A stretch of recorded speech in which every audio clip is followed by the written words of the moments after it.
আমি যখন প্রথমবার দেশের বাইরে গিয়ে থাকতে শুরু করি তখন কিন্তু সেই বিদেশ সম্পর্কে তেমন খুব একটা ধ্যান ধারণা ছিল না, তার কারণ সেই সময় অত সহজে সমস্ত কিছু অ্যাভেলেবেল ছিল না, যেটা আজকালকার যুগে কিন্তু হয়। তো যাই হোক, যারা আগামীতে অস্ট্রেলিয়াতে আসবে ভাবছো কিংবা যারা অস্ট্রেলিয়া সম্পর্কে জানতে ইচ্ছুক, আজকে তাদেরকে অস্ট্রেলিয়ার জীবন, এখানকার সমাজ ব্যবস্থা ঠিক কীরকম, চাকরি কী করে পেতে হয়, পিআর কী করে পেতে হয়, ইনফ্যাক্ট এখানকার ট্রান্সপোর্টেশন, এখানকার হসপিটাল, হেলথ কেয়ার, এখানকার স্কুল, সমস্ত কিছু সম্পর্কে একটা ধারণা দিতে চলেছি। তো জানতে চাইলে সঙ্গে থাকো।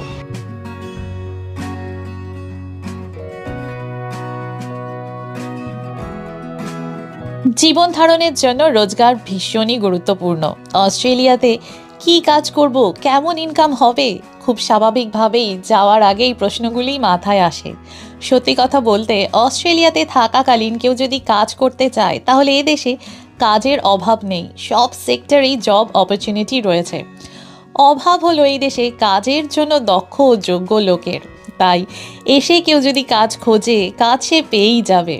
এদেশে যেহেতু মাইনে ঘন্টার ভিত্তিতে হয়, তাই বর্তমানে অস্ট্রেলিয়াতে মিনিমাম ওয়েজ হলো ঘন্টায় $24.95, অর্থাৎ সপ্তাহে কেউ যদি 38 ঘন্টা কাজ করে তাহলে সে বিফোর ট্যাক্স $948 সপ্তাহে ইনকাম করবে।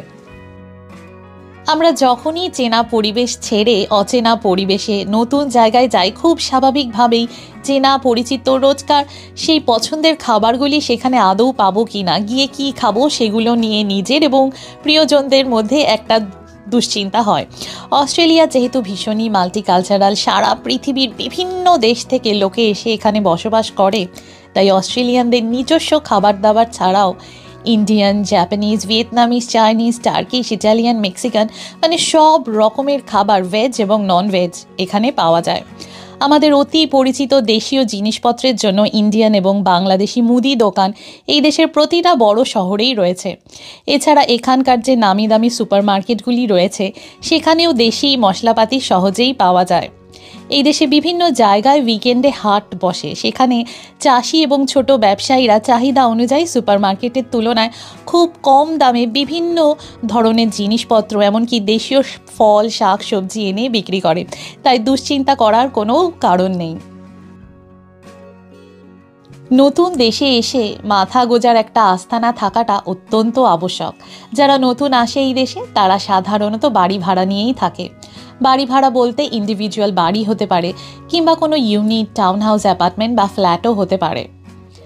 কেউ কেউ ইন্ডিপেন্ডেন্টলি নিজেই পুরো বাড়িটা নিয়ে থাকে, আবার অনেকে আছে তারা অন্যের সাথে শেয়ার করে, কেউ দুটো ফ্যামিলির সাথে শেয়ার করে, তো কেউ দেখা যায় 8-9 জনের সাথে শেয়ার করে থাকে। যার যেরকম পছন্দ কিংবা যার পকেটের ক্ষমতা যেরকম, সে সেরকমই একটা সুটেবল রেন্টাল প্রপার্টি চুজ করে। তার জন্য realestate.com.au, domain.com.au, ফ্ল্যাটমেটস, এয়ারবিএনবি এর অপশনস রয়েছে ঘর খোঁজার জন্য। অস্ট্রেলিয়াতে বাড়ি ভাড়া এবং বাড়ির মর্টগেজ দুটোই কিন্তু উইকলি বেসিসে হয়। বাড়ি ভাড়া এবং বাড়ির দাম কীরকম সেগুলো বিভিন্ন স্টেটে, বিভিন্ন শহরে বিভিন্ন রকমের হয়, তার উপরে আমার আলাদা ভিডিও আছে, তাই এখানে সেটা সম্পর্কে আর বিস্তারিত বলছি না, চাইলে দেখতে পারো। অস্ট্রেলিয়াতে থাকতে গেলে নিজের গাড়ি থাকাটা অত্যন্ত জরুরি। যদিও পাবলিক ট্রান্সপোর্ট এদেশে খুবই ভালো, সস্তা এবং ভীষণই ফ্রিকোয়েন্ট। মেলবোর্নে ট্রাম যেমন ফ্রি, ব্রিসবেনে ট্রেন মাত্র 50 সেন্ট। পাবলিক ট্রান্সপোর্টের ক্ষেত্রে ট্রেন, ট্রাম ছাড়াও লোকজন এখানে বাস আর ফেরির উপরে ভীষণভাবেই নির্ভরশীল, কিন্তু সেটা বড় বড় শহরের মধ্যেই সীমাবদ্ধ। আর এদেশে রেসিডেন্সিয়াল এলাকা, বিজনেস এরিয়া যেহেতু আলাদা আলাদা হয়, বেশ অনেকটা দূরে থাকে, আর আমাদের দেশের মতো রিক্সা, অটো, টোটোর সুবিধা এদেশে একদমই নেই। তাই নিজের গাড়ি থাকা এবং নিজে গাড়ি চালাতে জানাটা অত্যন্ত জরুরি। বিশেষ করে রাত বেরোতে যদি কোনো এমার্জেন্সি হয় কিংবা এমন কোনো জায়গায় যেতে হয় যেখানে গাড়ি একমাত্র সহায়, নিজের গাড়ি থাকলে সময় বেঁচে যায়, ঝামেলা কম, কারোর উপর বা কোনো কিছুর উপর নির্ভর করতে হয় না। তো ব্র্যান্ড নিউ গাড়ি কিনতে পারো, আবার চাইলে সেকেন্ড হ্যান্ড গাড়িও কিনতে পারো। তবে গাড়ির দাম কিন্তু এখানে খুব একটা সস্তা নয়, তাই দেখা যায় বেশিরভাগ ক্ষেত্রেই লোনে গাড়ি কেনে। কেউ কেউ আবার নির্দিষ্ট সময়ের জন্য লিজেও গাড়ি নেয়।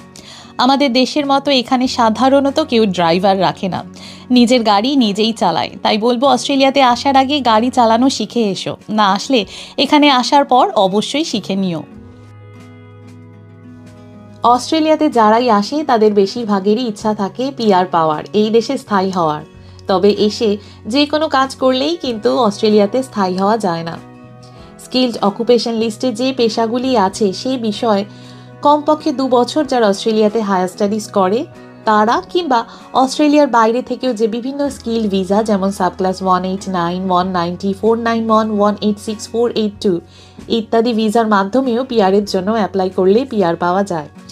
Engineering, IT, nursing, teaching, plumbing, automotive mechanic, chef, cook, ইলেকট্রিকের কাজ, ওয়েল্ডিং, বাড়ি বানানোর কাজ, এয়ার কন্ডিশনিং, রেফ্রিজারেশন ইত্যাদি কাজের ক্ষেত্রে যাদের অভিজ্ঞতা থাকে, প্রায় 400রও বেশি পেশা যেগুলি MLTSSL এর লিস্টে রয়েছে, অর্থাৎ বর্তমানে যেগুলি সাংঘাতিক চাহিদা অস্ট্রেলিয়াতে, সেই সমস্ত বিষয় যদি কারো কাজের অভিজ্ঞতা থাকে কিংবা অস্ট্রেলিয়াতে এসে এই বিষয় নিয়ে হায়ার স্টাডিজ করে তাহলেই তারা সহজে পিআর পাবে।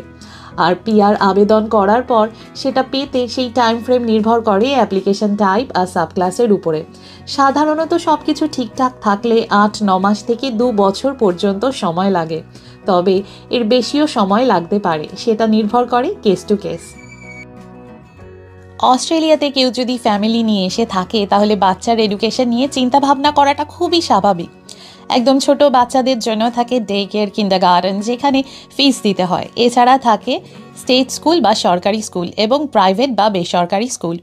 এই দেশের বেশিরভাগ ছেলেমেয়েরাই কিন্তু সরকারি বা পাবলিক স্কুলে যায়, তার কারণ সেখানে সাধারণত ইউনিফর্ম, স্টেশনারিজ মানে খাতা, পেন, পেন্সিল ছাড়া এমনি কোনো ফিস দিতে হয় না।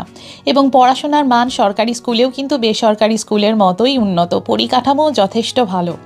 প্রাইভেট স্কুলগুলি বেশিরভাগই হয় ক্যাথলিক স্কুল, যাদের সংখ্যা এই দেশে প্রচুর। এছাড়াও কিছু হয় ধর্মীয় স্কুল যেমন ইসলামিক স্কুল, হিন্দু স্কুল, তবে তাদের সংখ্যা খুবই নগণ্য।